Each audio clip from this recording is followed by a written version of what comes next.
প্ৰিয় দৰ্শকসকল, kidney stone হ'লে কি কৰিব লাগে এইটো এটা গুৰুত্বপূৰ্ণ প্ৰশ্ন। আৰু আজিকালি আধুনিক যুগত আধুনিক ধামখুমীয়াত যে বহু মানুহৰ কিডনী ষ্টন হৈছে আৰু তেওঁলোকে কি কৰে, অনাহকত অপাৰেশ্যন কৰিবলৈ গৈ পিনে তেওঁলোকৰ ধন সম্পত্তিৰ হানি হয় আৰু পাছত যে এবাৰ অপাৰেশ্যন কৰাৰ পাছত পুনৰ আকৌ কিডনী ষ্টন হোৱাৰ সম্ভাৱনা থাকে। অৰ্থাৎ কি হয়, যদি আপোনাৰ খোৱা বোৱা আৰু খাদ্যাভ্যাসৰ যদি সলনি কৰিব নোৱাৰে তেন্তে কিডনী ষ্টন পুনৰ হ'ব পাৰে। যে এবাৰ অপাৰেশ্যন কৰিলোঁ আৰু ইয়াৰ পিছত কিডনী ষ্টন নহ'ব মোৰ, সেইটো কোনো ধৰণৰ মানে নাথাকে। গতিকে আমি পৰাপক্ষত ঘৰতে হোম ৰিমেডি কৰি ঘৰতে আমি কিছুমান বনৌষধ ব্যৱহাৰ কৰি কিডনী ষ্টন আমি সমূলাংশে নাশ কৰিব পাৰোঁ। অৰ্থাৎ যদি আপোনাৰ পেটত কিডনীত যদি পাথৰ হৈছে তেতিয়াহ'লে আমি ঘৰুৱা বনৌষধ ব্যৱহাৰ কৰি আমি আৰম্ভণি পৰ্যায়তে ইয়াক দূৰতে বিদূৰ কৰিব পাৰোঁ। চাওঁচোন আমাৰ কি ঔষধ আছে। আমাৰ চাৰিওফালে উভয় নদী হৈ আছে এবিধ লতা। সেই লতাটো চাওঁচোন, আহকচোন দেখুৱাই দিয়া। এইটো চাওক, এই লতাটো এইটো জাৰ্মানী লতা বা জাপানী লতা বা ফিৰিঙি লতা বুলি কোৱা হয়। জুম কৰি দেখুৱাই দিয়ক কেমেৰা পাৰ্চনে, জুম কৰিছেনে? হয়, এই লতা ফিৰিঙি লতা। এই লতাৰ দুখিলা পাত যদি প্ৰতিদিনাই ৰাতিপুৱা মৰ্ণিং সময়ত খালী পেটত যদি আপুনি চুবাই খাব পাৰে, চুবাই খাই যদি পানী এগিলাচ খায় প্ৰতিদিনাই, ধৰক অতি কমেও 15 দিন আৰু মেক্সিমাম আপুনি 30 দিন বা এমাহ যদি চুবাই খায় তেতিয়াহ'লে কি হয়, যিটো আমাৰ কিডনীত পাথৰ সেই সমস্যাটো ভাল হৈ যায় আৰু পাথৰ মূত্ৰ মাৰ্গেৰে ওলাই গুচি যায়। এইটো চাওক। আৰু এই লতাটো আমাৰ চাৰিওফালে, অসমৰ চাৰিওফালে য'তে ত'তে হাবিয়ে বননিয়ে ঘৰৰ ওচৰে পাজৰে জেওৰাই জপনাই চাৰিওফালে এই লতা দেখিবলৈ পোৱা যায়। আপোনালোকে নিশ্চয় চিনি পাইছে এই লতাটো। এইটো সকলোতে থাকে এনেকুৱা লতা। এইটো চাওক, এই লতা ভৰি আছে। আৰু ইফালে দেখুৱাই দিয়া, সেইফালে আৰু এনেকুৱা ধৰণৰ লতা আৰু ক'ত আছে, এই আগতো আছে। এইফালে আহক, এই চাওক এনেকৈ এই লতা, এইটো ফিৰিঙি লতা। এইটো চাওক, এইবিধ দেখিছেনে? এই লতাবিধ সকলোতে দেখিবলৈ পোৱা যায়। এই লতা চাওক, একো কৰিব নালাগে।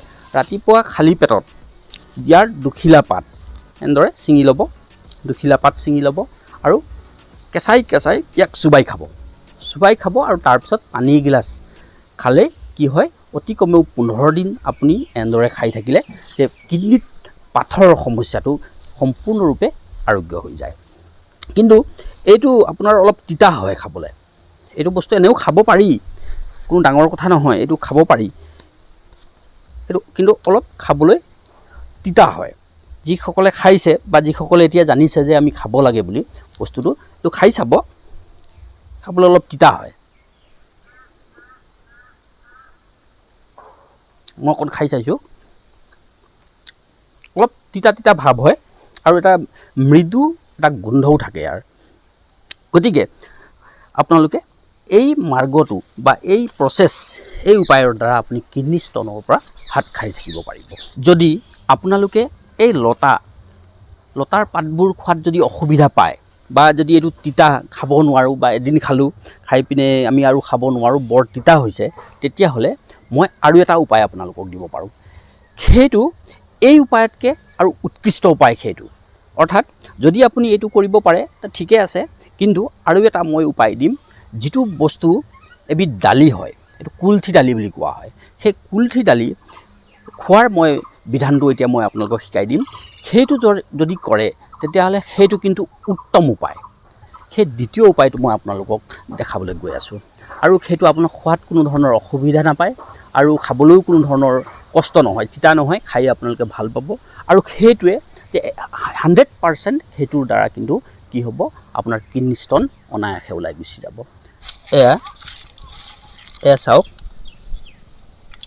এইবিধ হৈছে কুলথি দালি বুলি কোৱা হয় আৰু ইংলিছত হৰ্চ গ্ৰাম বুলি কোৱা হয়। এইটো দেখিছেনে? এইটো চাওক, কেমেৰা পাৰ্চনে জুম কৰি দেখাই দিয়ক, অলপ জুম কৰি দেখাই দিয়ক। এইটো হৈছে কুলথি দাইল বা ইংলিছত কোৱা হয় হৰ্চ গ্ৰাম। এইটো চাওক, ভালদৰে চাই ল'ব, চিনি ল'ব বস্তুটো যে কেনেকুৱা ইয়াৰ আকৃতিটো দেখিবলৈ। এই কুলথি দাইল কি কৰিব লাগিব, ইয়াৰ পৰা মই 4 চামুচ কুলথি দাইল লৈছোঁ। এইটো চাওক, 1 চামুচ, 2 চামুচ, 3 চামুচ, 4 চামুচ। এই 4 চামুচ মই কুলথি দাইল লৈছোঁ। এতিয়া মই কি কৰিম, ইয়াত পানী অকণ দিছোঁ। এইটো চাওক, পানী অকণ দিছোঁ আৰু অলপ জুম কৰি দেখুৱাই দিয়ক। অলপ মই এইটো চাফা কৰিছোঁ, পানীৰে ধুইছোঁ, কাৰণ ইয়াত অলপ লেতেৰা লাগি আছিলে। এই লেতেৰা লগাৰ কাৰণে মই এইটো অলপ চাফা কৰি দিছোঁ। যেতিয়া এই চাফা হৈ গ'ল, এই পানী মই পেলাই দিম। পানী মই পেলাই দিম। পানী মই পেলাই দিছোঁ।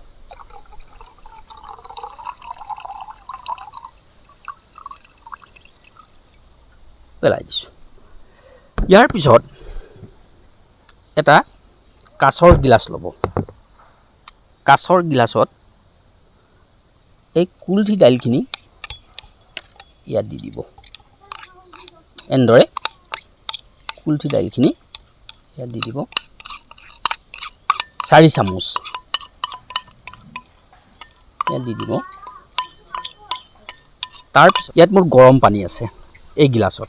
এই গৰম পানী এই কাঁচৰ গিলাচত মই ভৰ্তি কৰি দিছোঁ, সম্পূৰ্ণকৈ ভৰাই দিছোঁ। এইটো গৰম পানী হয়। তাৰপিছত আপোনালোকে গৰম পানী দিব। গৰম পানী দিব, গৰম পানী দি এবাৰ এনেকৈ লৰাই দিব। উতলা পানী হ'লে বেছি ভাল, একদম গৰম হ'ব লাগিব, গৰম হৈ থাকিব লাগিব পানীটো। কাঁচৰ গ্লাছ হ'লে বেছি ভাল হয়, কাঁচৰ গ্লাছত কৰিব। আৰু তাৰপিছত এটা প্লেট বা কিবা ঢাকোন এটাৰে এনেদৰে ঢাকি দিব। আৰু ঢাকি ৰাতি আপুনি এনেদৰে ঢাকি পিনে এইটো এনেদৰে থৈ দিব। আৰু গোটেই ৰাতি এনেদৰে থাকিব।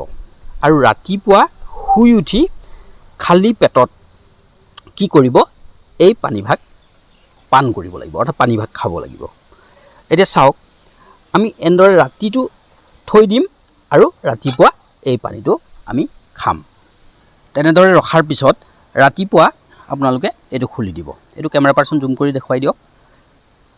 এইয়া চাওক যে কিদৰে লাল চাহৰ নিচিনা ইয়াৰ ৰং উঠিছে, দেখিছেনে? এই গোটেই ৰাতিটো এনেদৰে ৰখাৰ পিছত ইয়াৰ ৰং সলনি হ'ব আৰু লাল চাহ বা অলপ ৰঙচুৱা নিচিনা হ'ব। আৰু এই পানীটো ৰাতিপুৱা খালী পেটত এইটো পানীটো খাব লাগিব। আৰু এই পানী খোৱাৰ 1 ঘণ্টালৈকে বেলেগ কোনো খাদ্য খাব নালাগিব। ৰাতিপুৱা এই পানীভাগ খাই কি কৰিব, 1 ঘণ্টাৰ পাছতহে আন খাদ্য খাব পাৰিব। আৰু সেই পানী খাই আপুনি কি কৰিব, আকৌ যিখিনি কুলথি দাইল থাকি যাব তাত আকৌ গৰম পানী দিব। যিদৰে আগতে দিছিলে ঠিক তেনেদৰে আকৌ গৰম পানী দিব আৰু আগৰ দৰে এনেদৰে ঢাকি ৰাখিব। কথাটো বুজি পাইছে নহয়? ঢাকি ৰাখিব। আকৌ সন্ধিয়া সময়ত ভাত বা যিকোনো আহাৰ গ্ৰহণ কৰাৰ 1 ঘণ্টাৰ আগতে এই পানী আকৌ খাব। আৰু কি কৰিব, তাৰ 1 ঘণ্টাৰ পিছতে আহাৰ গ্ৰহণ কৰিব। আকৌ ৰাতিপুৱালৈ আকৌ গৰম পানী দিব। আৰু তেনেদৰে খাই থাকিব। যেতিয়া ইয়াৰ পাৱাৰটো অলপ কমি যাব, ৰংটো কম হৈ যাব, তেতিয়া আকৌ কি কৰিব, কুলথি দাইলখিনি আপুনি চুবাই খাই দিব পাৰে। পানীটোৰ সতে কুলথি দাইল চুবাই খাই দিলে আৰু পিছত আকৌ নতুন 4 চামুচ কুলথি দাইল ল'ব। আৰু সেই প্ৰক্ৰিয়াৰে এনেদৰে পৰ্যায়ক্ৰমে আপুনি কি কৰিব, অতি কমেও 15 দিন এনেদৰে এই পানীটো আপুনি খাব। কথাটো বুজি পাইছে নহয়? খাই থাকিব। আৰু 15 দিনতকৈ বেছিও আপুনি খাব পাৰে। কিন্তু 15 দিন পাৰ হোৱাৰ লগে লগে বা এমাহৰ ভিতৰত, অতি কমেও মই 15 দিন বুলি কৈছোঁ, যে আপোনাৰ কি হ'ব, যে যিটো কিডনী ষ্টন বা কিডনীত পাথৰ হোৱাটো আপোনাৰ পেচাবৰ মাৰ্গেৰে, পেচাবৰ যোগেদি বা অন্য যিকোনো উপায়েৰে কি হ'ব, ওলাই গুচি যাব। আৰু ওলাই যাওঁতে আপুনি গমেই পাই যাব যে কিছু বিষ হ'ব। আৰু বিষ হৈ এই পাথৰটো ওলাই গুচি যাব। কথাটো বুজি পালে? আৰু এইটো হৈছে আটাইতকৈ উত্তম উপায়। এইটো উত্তম উপায়।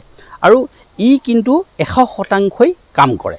কিডনী ষ্টনৰ ক্ষেত্ৰত আৰু ই হৈছে আটাইতকৈ শ্ৰেষ্ঠ মহৌষধি মই যিটো কৈছিলোঁ যে ফিৰিঙি লতা যি দেখুৱাইছিলোঁ সেইটোৱে কিছুমানৰ ক্ষেত্ৰত কাম নকৰিবও পাৰে কথাটো বুজি পাইছে নহয় কিছুমান ৰোগীৰ ক্ষেত্ৰত ফিৰিঙি লতাই কাম নকৰিব পাৰে কিন্তু এই যিটো উপায় এই উপায়ৰ দ্বাৰা কিন্তু 100%ই কিডনী ষ্টন ওলাই যোৱাত সহায় কৰিব সকলো ৰোগীৰ ক্ষেত্ৰতে এইটো হ'ল বেষ্ট উপায় উত্তম উপায় হৈছে এইটো আপোনালোকে যিকোনো এটা কৰিব কথাটো বুজি পাইছেনে আপোনালোকে হয় ফিৰিঙি লতাৰ দুটা পাত আপুনি চুবাই খাব পাৰে বা এইটো কৰিব পাৰে যিকোনো এটা কৰিব পাৰে কিন্তু উত্তম উপায় হ'লে এইটোৱে উত্তম উপায় কথাটো বুজি পালে মানে কি হয় কিছুমানৰ ক্ষেত্ৰত ফিৰিঙি লতাৰ পাত খালে কিন্তু কিছুমানৰ ক্ষেত্ৰত নাযায় তো এইটো হ'লে কি হয় এই ঔষধে কিন্তু সকলো মানুহৰ ক্ষেত্ৰতেই এই ঔষধটোৱে কাম কৰিব গতিকে পাৰ্য মানে এই ঔষধটো সেৱন কৰিব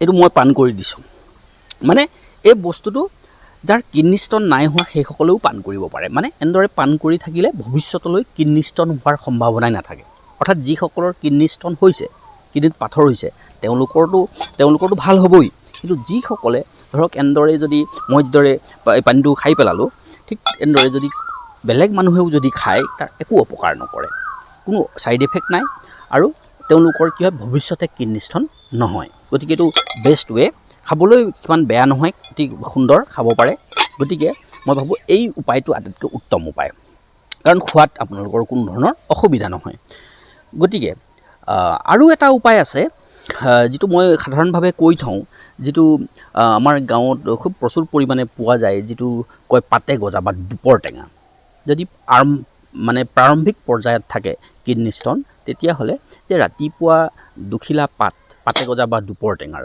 দুখিলা পাত চুবাই খালে প্ৰতিদিনাই যদি চুবাই খায় যদি প্ৰথম প্ৰাৰম্ভিক অৱস্থাত থাকে তেতিয়া কিডনী ষ্টন আপোনাৰ ওলাই গুচি যায় কথাটো বুজি পাইছেনে পাতে গজা বা দুপৰ টেঙা এইটো ৰাতিপুৱা সদায় দুটাকৈ চুবাই খাব লাগে ডাঙৰ পাত থাকিলে দুটা চুবাই খাব আৰু তাৰপিছত পানী এগিলাচ বা একাপ পানী আপুনি খাব পাৰে তেনেদৰে এমাহমান খালে দুপৰ টেঙাৰ পাত কিডনী ষ্টন প্ৰাৰম্ভিক অৱস্থাত থাকিলে ওলাই গুচি যায় কিন্তু এই তিনিটা যি মই প্ৰক্ৰিয়া আপোনালোকক ক'লোঁ এই তিনিটা প্ৰক্ৰিয়াৰ ভিতৰত কিন্তু আটাইতকৈ উত্তম উপায়টো হৈছে এই কুলথি দাইল কথাটো বুজি পাইছে নহয় এই কুলথি দাইলৰ দ্বাৰা যদি পাতে গজাৰ দ্বাৰা কিডনী ষ্টন নাযায় আৰু যদি যিটো জাৰ্মানী লতা বা মই ফিৰিঙি লতাৰ কথা কৈছোঁ তাৰ দ্বাৰাও যদি কিডনী ষ্টন নাযায় তেতিয়াহ'লে কি হ'ব এই যিটো মই কুলথি দাইলৰ যি প্ৰক্ৰিয়া মই দেখুৱালোঁ কিদৰে খাব লাগে পানী এই প্ৰক্ৰিয়াৰ দ্বাৰা কিন্তু কি হ'ব কিডনী ষ্টন অনায়াসে গুচি যায় আপুনি অপাৰেশ্যন নকৰাকৈ কি কৰিব পাৰে কিডনী ষ্টনৰ পৰা আপুনি আৰোগ্য লাভ কৰিব পাৰে গতিকে মই